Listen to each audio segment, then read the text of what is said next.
What I'm about to tell you will make you question everything you think you know about missing people. This isn't some Netflix series or Hollywood movie. This happened to me. I barely escaped with my sanity intact. And the worst part? It's still happening right now, somewhere underground, while you're watching this video. The border between Mexico and the United States isn't just a line on a map. It's a hunting ground. I thought I was crossing into the American dream. Instead, I walked straight into a nightmare that makes your worst horror movies look like Disney cartoons. I was exhausted, dehydrated, and desperate. I had just survived crossing one of the most dangerous borders in the world. My feet were bleeding. My water ran out hours ago. And then, salvation. A man approached, speaking my language, promising help. He knew someone who could take me to safety. That's when the real horror began. I trusted that man. Big mistake.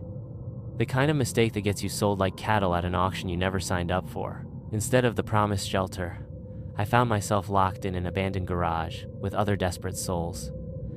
The people waiting for us weren't social workers or good Samaritans. They were hunters, and they had found their prey. "You belong to us now," they said, guns gleaming in the dim light. These weren't your typical criminals. They were organized, calculated, and absolutely terrifying in their efficiency. For 3 days, me and the others were kept like animals, bread and water, just enough to keep us alive, but weak enough that escape became impossible. It was psychological warfare at its finest. Break us down before the real nightmare begins. Then came the truck, a metal coffin on wheels that would transport us to hell itself. Imagine being loaded like cargo, locked in complete darkness, unable to see your own hand in front of your face. The psychological torture was just beginning. 10 hours. 10 hours of traveling to an unknown destination while my mind created every possible horror scenario. And trust me, my imagination wasn't even close to the reality waiting for me. When those doors finally opened, what I saw would haunt me forever. A massive white mansion that looked normal from the outside. But appearances can be deceiving.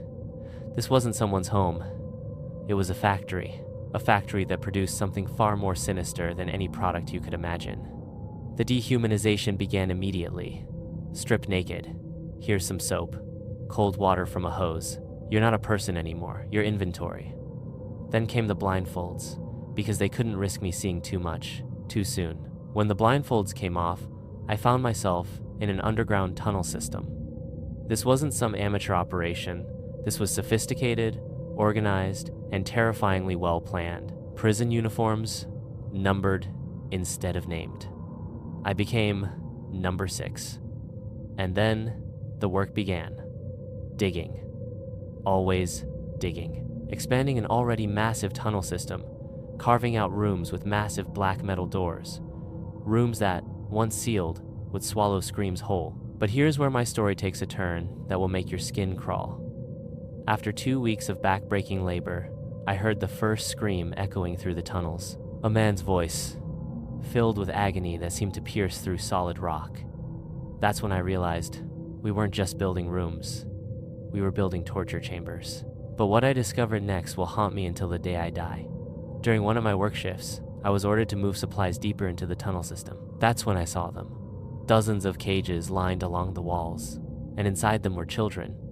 Not teenagers like me, but actual children. Some couldn't have been older than 10 years old. Their bodies were covered in scars, burns, and marks that told stories of unimaginable torture. They barely looked human anymore. Most of them just stared at nothing, their minds completely broken. The silence was worse than screaming would have been. Near the children's area, I noticed something that made my blood run cold. Thousands upon thousands of bottles of baby oil, stacked in crates along the tunnel walls. At first, I didn't understand why they needed so much of it. But then the horrible truth hit me. These weren't just trafficking victims. These children were being used for something far more evil than I could have ever imagined. The baby oil, the cameras, the systematic torture. It all made sickening sense. The worst discovery came when I was forced to help move meat from a large freezer room. Inside that freezer, hanging like slabs of beef, I saw what looked like human remains. But it wasn't just the sight that destroyed me, it was the labels. Each piece of meat had names written on tags, names that sounded like they could belong to missing children. I realized I wasn't just witnessing human trafficking or even ritual abuse. I was seeing evidence of something that goes beyond evil, something that involves the systematic murder and disposal of human beings, treated like livestock in a slaughterhouse. One night, they came for me, dragged from my cage, heart pounding, knowing that tonight I might be the one screaming. They took me to one of those black door rooms, but this one was different. Satanic symbols covered the walls in black and red paint. A wooden table stood in the center, covered with knives and an ancient-looking book. I thought I was about to die. 4 figures in white robes entered, moving like ghosts. They placed me in the center of a circle drawn on the floor, symbols that seemed to writhe and move in the flickering light. Then came the ritual. Standing naked in that circle, trembling with terror, I watched as they chanted in languages that hurt to hear.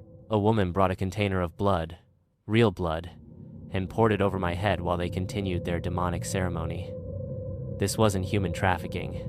This was something far darker, but the absolute worst was yet to come. A few nights later, during what sounded like a party upstairs, they came for me again. This time, I was taken to a different room, one with cameras. 3 men waited, 2 friendly, 2 kind.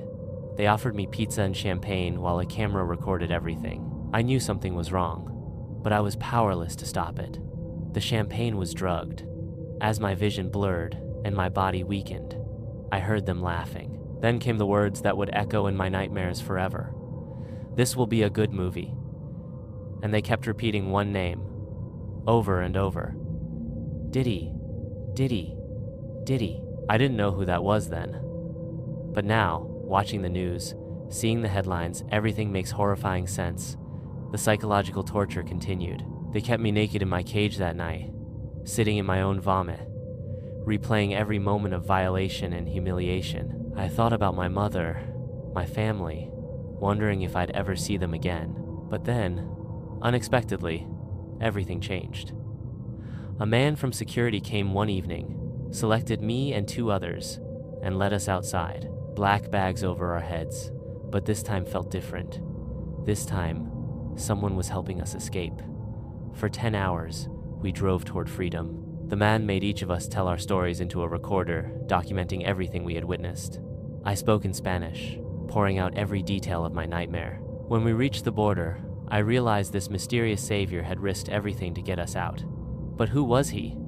How did he know about the underground network? And why was he recording our testimonies? I never found out. But I have a message for this unknown hero. If you can hear me, I am grateful to you. I thank you so much. I made it home. I'm with my family now, trying to heal from trauma that would break most people. But the nightmare isn't over. That underground network is still operating. Those rooms are still being used. More victims are being transported in trucks like cargo. And now, with recent news breaking about certain powerful individuals, my story takes on an even more chilling significance. The name they kept repeating during my assault? It's all over the headlines now. This isn't just my story of survival. This is a glimpse into a network of horror that reaches into the highest levels of power and influence. I want justice. I want the world to know what's happening in those underground tunnels. I want those responsible to face consequences for their actions. But more importantly, I want to prevent this from happening to others. Every day, desperate people cross borders looking for better lives. And every day, predators wait to exploit that desperation. Share my story. Make people aware. Because somewhere, right now, another person is being loaded into a truck, heading toward a nightmare they never could have imagined. And maybe, just maybe, awareness can prevent the next person from experiencing this horror. If my story affected you, hit that subscribe button and ring the notification bell. More horrifying true stories are coming your way. And remember, sometimes the most terrifying monsters are the ones who look perfectly normal on the surface. My story is based on real testimony from a trafficking survivor. If you or someone you know needs help, resources are available. The truth is darker than fiction, and it's happening right now, somewhere underground, while the world above remains blissfully unaware.